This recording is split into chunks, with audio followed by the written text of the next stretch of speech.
دوستو یہ بچیاں بھی اسی مدرسہ زینت الاسلام میں تعلیم حاصل کر رہی ہیں اور مدرسے کے اندر یہ پڑھ رہی ہیں. الحمدللہ اسکول بھی یہ بچیاں جاتی ہیں. سب کو میں سلام کرتا ہوں. السلام علیکم ورحمۃ اللہ. وعلیکم السلام ورحمۃ اللہ تعالیٰ وبرکاتہ. ماشاء اللہ آپ سب لوگ خیریت سے ہیں بچیوں؟ جی الحمدللہ. اچھا میں آپ سے سوال کروں گا دوستو, اور میں آپ کو ایک بار اور بتاؤں, یہ میں ان بچیوں سے وہ سوال کر رہا ہوں جو سب سے زیادہ ہمارے سماج کے اندر معاشرے میں پائے جاتے ہیں. جو غلط فہمیاں بالخصوص ہمارے معاشرے میں ہماری ماں بہنوں کے دماغوں میں گھسی ہوئی ہیں اور وہ گناہ کرتی ہیں ان مسائل کو لے کر. کیا غلط فہمیاں؟ گزارش یہ ہے کہ ویڈیو آپ پوری دیکھنا. اگر یہ ویڈیو آپ نے پوری دیکھی تو انشاءاللہ مجھے امید ہے کہ بہت زیادہ سدھار آپ خود اپنے گھروں کے اندر پیدا کر سکتے ہو اس ویڈیو کو دیکھنے کے بعد میں. بچیوں ہم سب سوال کریں گے ہم آپ سے, ٹھیک ہے؟ جو عوام کے اندر غلط فہمیاں پیدا ہو گئی ہیں وہ ہم سوال کریں گے اور آپ بتانا پھر کہ وہ ان کا جواب کیا ہے, ٹھیک ہے؟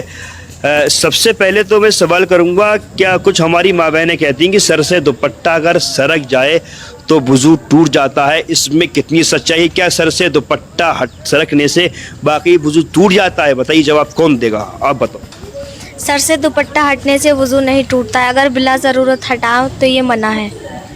دیکھیے صاحب, دیکھ رہے ہیں آپ لوگ, ہماری کوئی ماں بہن نماز پڑھنے کے لیے چلی اور غلطی سے دوپٹہ سر سے سرک گیا تو وہ دوبارہ جا رہی ہے وضو کرنے, جب تک نماز کا وقت نکل گیا پھر کہی چلو چھوڑو کل سے پڑھ لوں گی میں.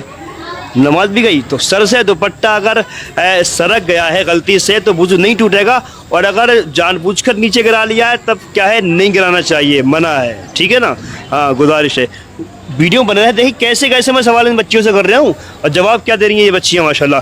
اچھا ایک یہ رواج بہت بڑا یہ عوام میں بچیوں پیدا ہو چکا ہے کہ صاحب جب کسی کی شادی نئی ہوتی ہے تو مائکے والے کہتے ہیں ہماری بیٹی کو ہمارے گھر بھیج دیو, پہلا چاند جو ہے بیٹی مائکے میں دیکھے گی. اب بیچارہ وہ دلی میں ہے یا ممبئی یا کہیں دور ادر کنٹری میں ہے, بتاؤ پھر وہ کیا کرے گا؟ کیا نئی دلہن کا مائکے میں چاند دیکھنا ضروری ہے؟ کون جواب دینا چاہے گا؟ جی نہیں, عورت کا میکے میں چاند دیکھنا ضروری نہیں ہے, یہ عوام جہالت ہے. بالکل عوام کے اندر یہ جہالت ہے. تو دیکھیے حضرات, میں نے ابھی سوال کیا تھا کیا نئی دلہن کا مائکے میں چاند دیکھنے جانا ضروری ہے, تو اس بچی نے ماشاءاللہ بڑی خوبصورتی کے ساتھ میں فرمایا کہ نہیں, نئی دلہن کا یا پرانی دلہن کا مائکے میں چاند دیکھنے جانا ضروری نہیں ہے. یہ سارے کے سارے جملے کیا ہے عوام کے اندر غلط پڑ چکے ہیں, ایسا کوئی شریعت کے اندر کوئی ایسا مسئلہ نہیں ہے.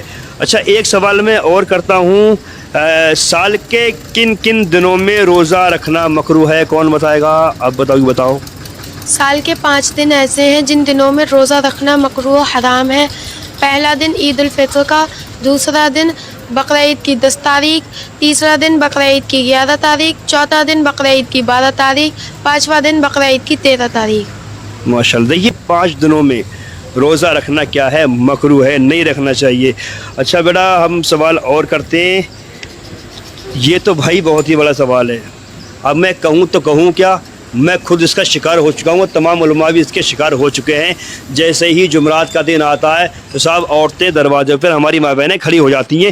کوئی بھی مولانا جیسی نکلے گا بغیر جب تک فاتحہ گھر میں پڑھ نہیں دے گا وہ گلی میں سے نکلنے نہیں دیں گی, اور دھوکے سے بغیر فاتحہ پڑھے نکل گیا تو صبح کا ہی اس کو حساب رکھا ہوا پکا ہے صاحب, مسجد سے اس کا بائی کارڈ یہ ہوتا ہے. اچھا بیٹا ہم سوال یہ کریں گے, یہ بتاؤ کیا عورتیں گھر کے اندر فاتحہ اپنے پڑھ سکتی ہیں؟ کون جواب دے گا ہمیں اس کا؟ بتاؤ. جی ہاں, عورتیں فاتحہ پڑھ سکتی ہیں. ماشاءاللہ, اور پڑھنا بھی چاہیے. مرد حضرات کام پر گئے ہیں تو آپ خود اپنے گھر میں فاتحہ پڑھ لیں. کسی غیر محرم کو گھر میں بلا کر لانے سے افضل والا یہی ہے کہ خود فاتحہ پڑھیں.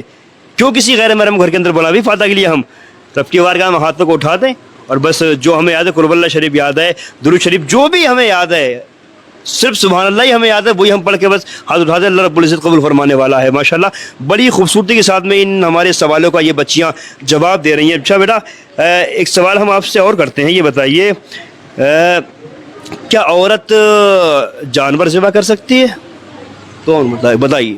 جی ہاں, بے شک عورت جانور ذبح کر سکتی ہے. لو صاحب آپ ڈھونڈ رہے ہیں جہاں صاحب عید الاضحیٰ کی 10 تاریخ آئی تو اگر 11 کو بھی کوئی مولانا نہیں ملے, ہاں چھوڑنے والے 12 کو بھی نہیں ملے, تو صاحب وہ 13 تک مولانا کا انتظار کر رہے ہیں.